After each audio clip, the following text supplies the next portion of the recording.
ये कहानी एक 24 साल के लड़के की है जो एक सख्त बॉस के लिए काम करता था।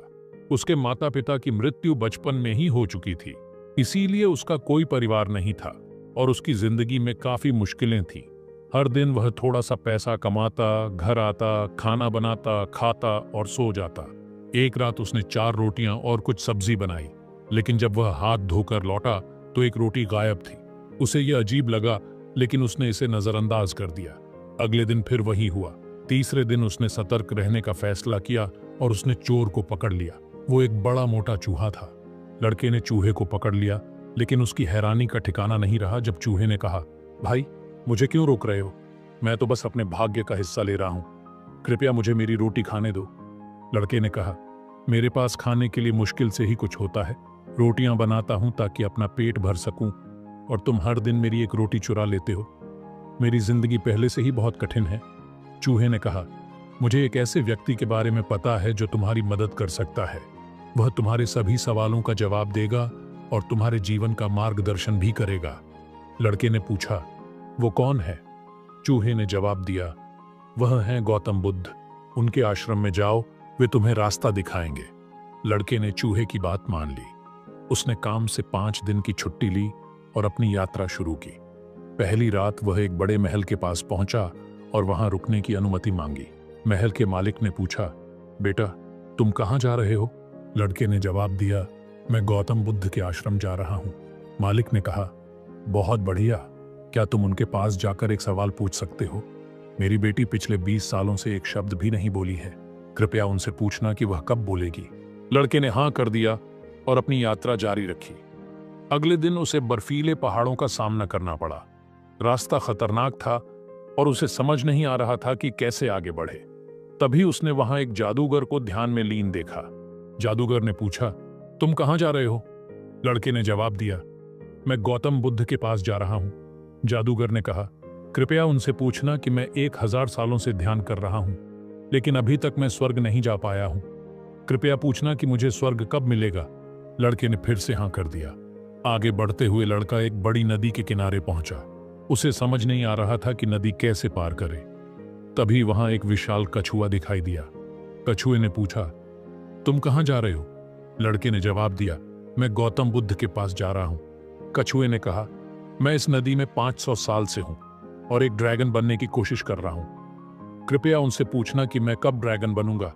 लड़के ने हां कर दिया और कछुए की पीठ पर बैठकर नदी को पार कर लिया। आखिरकार लड़का गौतम बुद्ध के आश्रम पहुंचा। बुद्ध का प्रवचन सुनने के बाद उसे पता चला कि बुद्ध केवल 3 सवालों के जवाब देंगे। अब लड़के के सामने एक बड़ी दुविधा थी। उसके पास 4 सवाल थे। काफी सोच विचार के बाद उसने फैसला किया कि वह अपने सवाल का त्याग करेगा और बाकी 3 सवाल पूछेगा। गौतम बुद्ध ने जवाब दिया, पहला, मालिक की बेटी तब बोलेगी जब उसकी शादी हो जाएगी। दूसरा, जादूगर स्वर्ग तभी जा पाएगा जब वह अपनी जादुई छड़ी को छोड़ देगा। तीसरा, कछुआ तभी ड्रैगन बनेगा जब वह अपना खोल उतार देगा। लड़के ने गौतम बुद्ध का धन्यवाद किया और वापसी की यात्रा शुरू की। रास्ते में उसने कछुए को बताया, बुद्ध ने कहा है कि अगर तुम अपना खोल उतार दोगे तो तुम ड्रैगन बन जाओगे। कछुए ने खोल उतार दिया और वह एक शानदार ड्रैगन में बदल गया। जाते जाते उसने एक ढेर सारी कीमती मोतियों का ढेर लड़के के लिए छोड़ दिया। इसके बाद लड़का जादूगर के पास पहुंचा और कहा, बुद्ध ने कहा है कि अगर तुम अपनी छड़ी छोड़ दोगे तो तुम स्वर्ग जा सकोगे। जादूगर ने लड़के को अपनी छड़ी दे दी और स्वर्ग चला गया। आखिर में लड़का महल पहुंचा और मालिक को बताया, बुद्ध ने कहा है कि आपकी बेटी तब बोलेगी जब उसकी शादी होगी। मालिक बहुत खुश हुआ और बोला, तुमसे बेहतर दामाद कौन हो सकता है। लड़के ने मालिक की बेटी से शादी की और जैसे ही शादी हुई लड़की ने अपने पहले शब्द कहे, तुम वही हो जो उस रात हमारे घर आए थे। इस तरह लड़के का जीवन पूरी तरह बदल गया। उसे कछुए से मोती मिले, जादूगर से शक्ति और अपनी पत्नी का प्यार भी। दोस्तों, इस कहानी से हमें बहुत कुछ सीखने को मिलता है। जिंदगी में कई बार ऐसा होता है कि हमें अपनी खुद की जरूरतों और दूसरों की मदद के बीच चुनाव करना पड़ता है। उस लड़के के पास भी यही मौका था।